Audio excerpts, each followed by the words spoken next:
హైదరాబాద్ ప్రధాన వార్తలు చూసుకున్నట్లయితే నల్లకుంట పోలీస్ స్టేషన్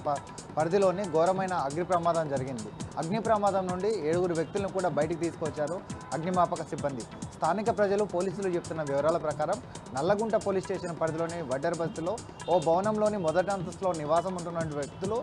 అగ్నికి సంబంధించిన ప్రమాదం చేయడానికి ప్రధాన కారణం ఒక వాటర్ హీటర్ని పెట్టి దాన్ని మర్చిపోవడంతో దానికి సంబంధించినటువంటి బకెట్తో పాటుకు వచ్చేసి ఇంట్లో షార్ట్ సర్క్యూట్ అయ్యి అది మొత్తమైన దట్టమైన పొగలతో పాటుగా మంటలు వ్యాపించడంతో మొదటి అంతస్తు నుంచి 2వ అంతస్తు మొత్తం భవనాన్ని కూడా దాంట్లో 7 వ్యక్తుల్ని అక్కడి నుంచి బయటికి తీసుకొచ్చారు. ఏదైతే జరిగిన అగ్నిమాపక ప్రమాదంలో ఎలాంటి ప్రాణ నష్టం జరగలేదు, కానీ దానికి ప్రధానమైన కారణం వాటర్ హీటర్ అని కూడా పోలీసులు చెప్తున్నారు.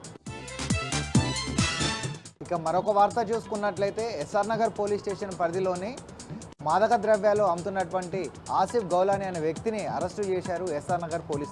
పోలీసులు చెప్తున్న వివరాల ప్రకారం గత కొంతకాలంగా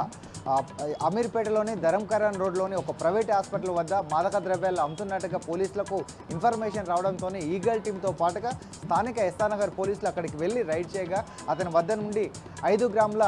MDMAతో పాటుగా సెల్ ఫోన్ని తీసుకుని అతన్ని అరెస్టు చేశారు. గతంలో కూడా కొంపెల్లో నివాసం ఉంటున్నటువంటి ఈ ఆసిఫ్ గౌలాని అనే వ్యక్తి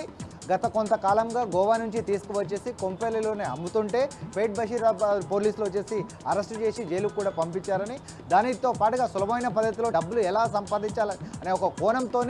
మాదక ద్రవ్యాలు ఆన్లైన్లో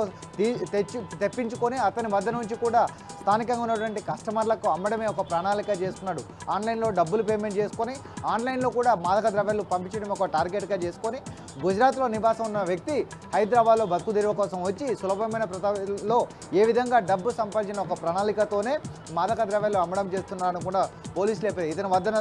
నుండి 5 గ్రాముల MDMAతో పాటుగా ఒక సెల్ ఫోన్ని తీసుకొని అరెస్టు చేసి రిమాండ్కు పంపించారు.